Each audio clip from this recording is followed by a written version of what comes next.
Hey guys, so this is my Amazing Race recap for episode number 7. Woohoo! 7! Joey and I start off in 4th place, which is pretty awesome. We open up our clue and find out we need to go to Mokoro Polling Station. Where's that? I don't know.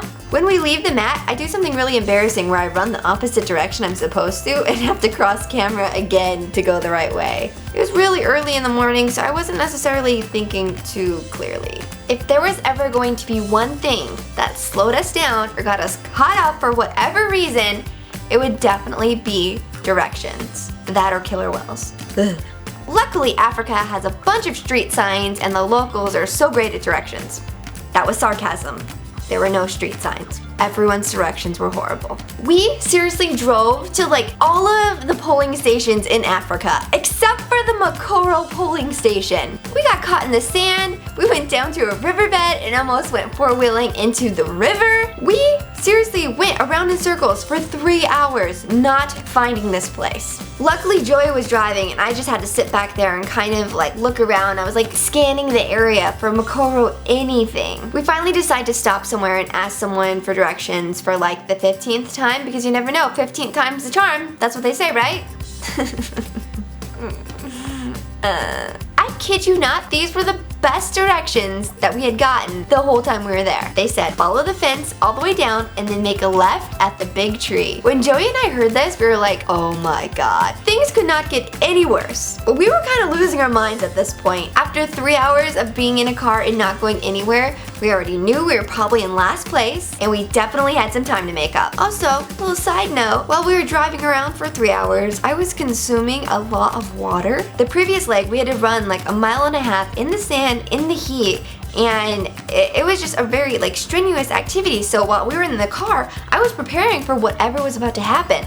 Africa's pretty hot, so I'm just like, I'm gonna stay hydrated. I'm gonna drink as much water as I can. No! Bad idea, Megan. Horrible idea. On the Amazing Race, there are no potty breaks, unless you're a boy. Sometimes you can pee too, but when you're in last place, there are no potty breaks. So my bladder was full, like all the way up to here. Up to here. My bladder's somewhere down here, and I was filled with urine up to here. I had to pee so freaking bad. So in the back of my mind, I'm like, you know what, Joey? These directions sound great. Let's take them. Who knows what's gonna happen? I just gotta pee. We follow the directions and we see Max and Katie turning into the same place, and we're like, oh my gosh, another car. We're not in last place. Let's follow them. So we follow them down this really bumpy, kind of crazy dirt path road to the Mokoro polling station. Every bump was killing me. I was like sitting on my side and had the seatbelt kind of pulled up because I was just like, oh my god, I hope I don't pee my pants on national television. We park our car and we see all the other cars are there, so we know at this point all the other teams have already passed this point and we are indeed fighting for last place. Luckily, Max and Katie had a speed bump to finish because they finished in last place the previous leg and it was a non-elimination, so their butts got saved. We jump out of the car and Joey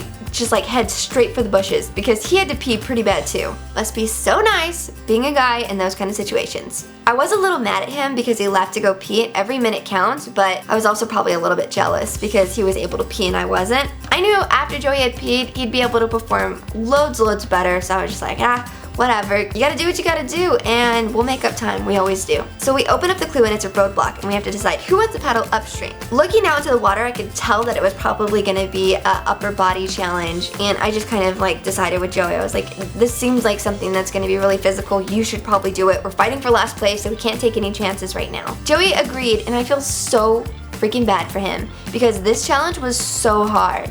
The current was super strong in the river, and by looking at it, you wouldn't think so, but once we started paddling out there, it would totally push us out to the other side and take us further downstream. Not to mention, the stick that he had to paddle with was like impossible. It was like a freaking broomstick, and you had to push on the bottom of the floor to get it to move anywhere. And when Joey tried standing, it was really hard too because the canoe was so narrow that if you put too much weight on one side, you could easily tip over.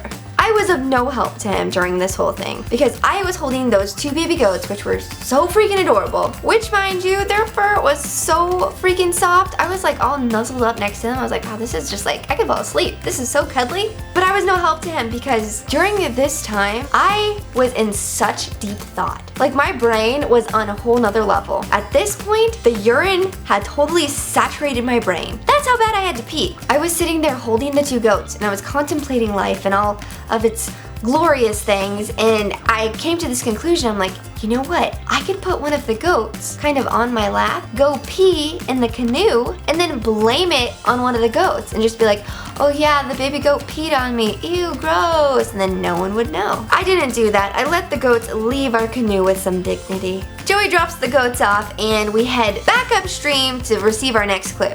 As we're paddling back upstream, we see Max and Katie, and we're kind of like, oh crap, maybe we took too long on this detour. Because they had already completed their speed bump, but then we're also thinking, well, it was really hard for us, so it's probably gonna be the same amount of difficulty for them. We open up our clue and find out we need to get on a water taxi and take it down the river to a safari bus that will take us to our next clue. We hop on that thing like it's no tomorrow and head off on our magnificent journey downstream. So this part was really cool, but it kind of was a little nerve-wracking because it took a super long time for us to get all the way downriver. The whole time I was looking behind me trying to see if Max and Katie were gonna speedboat up ahead of us. Luckily they didn't, and I felt like we had at least a maybe 5-10 minute lead, but I wasn't for sure.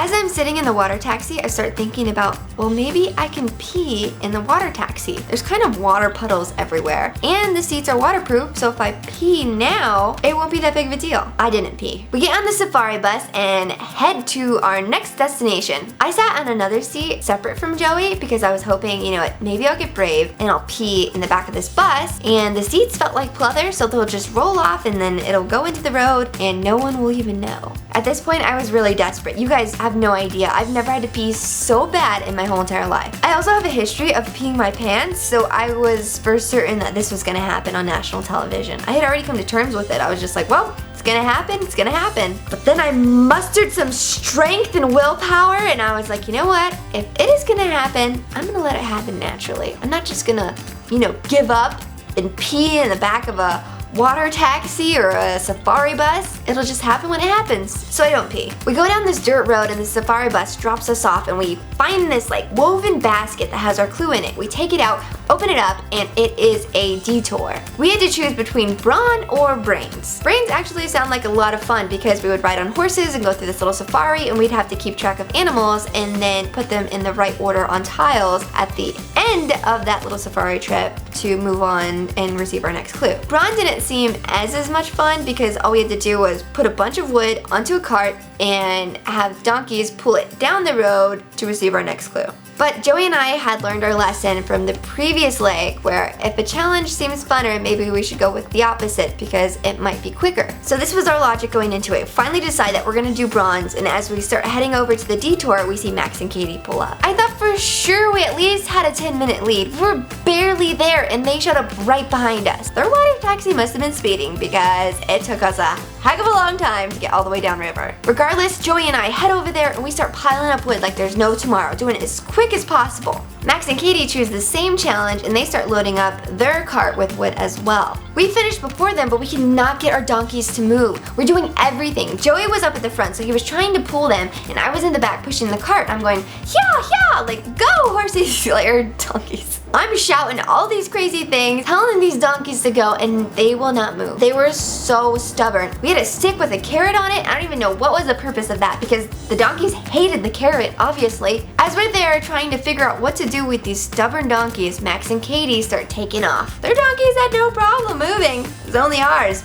Ours just didn't care. Finally, Joey and I switch places and I'm pulling the donkeys and he's behind pushing the cart. We are in full-on panic mode, like we are battling for last place. So Joey gets this brilliant idea to just start jumping really high and going, yeah, and yelling at the donkeys, and it startles them and they actually start taking off way faster than Max and Katie's donkeys did. They straight up gun it and I'm in front of them and I'm like, oh my gosh, I'm gonna get trampled by donkeys. So I'm just pulling them, trying to steer them down the road, and we catch up with Max and Katie. Unfortunately, the road was super narrow and they were hogging up all of it. They did not want us to pass them, which, I mean, good reason. But every opportunity there was, I would try and sneak around them, but every time we tried to do that, we would get caught up on a stump or run into a tree, or the donkeys would get tangled and there was nothing we could do. It was the most frustrating thing because we would have passed them a long time ago if we had the opportunity to, but we couldn't. It's like nature wasn't letting us.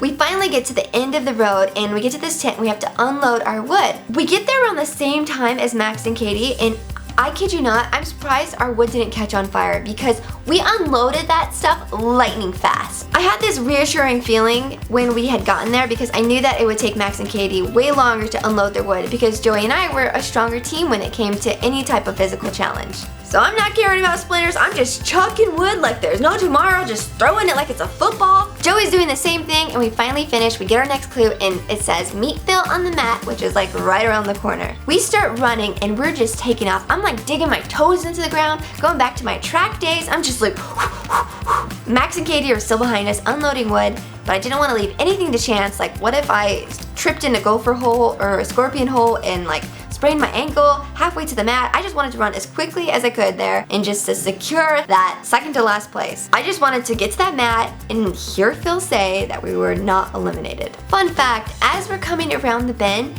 my mouth is just so dry from running and yelling at the donkeys that I try and spit and the spit ripples out of my mouth and comes right back and lands on my face.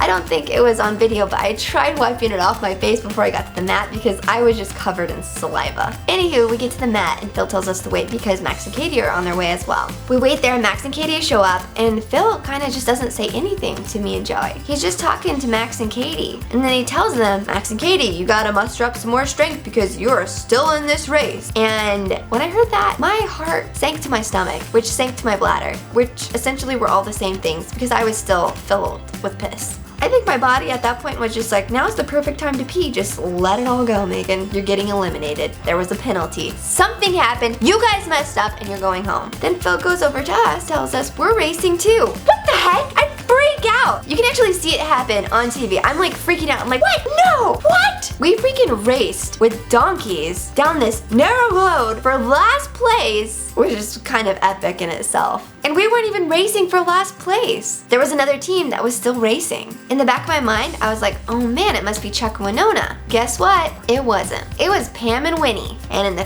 famous words of Justin Timberlake, goes around, comes back around. Pam and Winnie, you turned us. You got eliminated. Booyah! So after hearing that, we were reassured. I rushed off to the bathroom and relieved myself. I swear, that must have been like a 5-minute pee. I felt loads better and I was so happy. Joey and I celebrated and we knew that at this point we were going to be on another episode of The Amazing Race and the adventure would get to continue. So I took kind of a break and didn't post this recap right after the last episode because The Amazing Race took a 2-week break. That's why you didn't see it last Sunday. It will be airing this Sunday though, and we are headed to Switzerland. Here's the trailer for this week's episode. In 2 weeks on The Amazing Race, teams travel to Switzerland's spectacular Eiger, where a classic challenge is revisited. This is terrible. The tree! And Winona goes over the edge. Oh, I'm having trouble. I'm losing strength. Oh my god. Well, that's it. I hope you guys liked this video. If you do, give it a thumbs up and subscribe for more videos every week. And I'll see you guys in a couple days with a brand new video. Bye!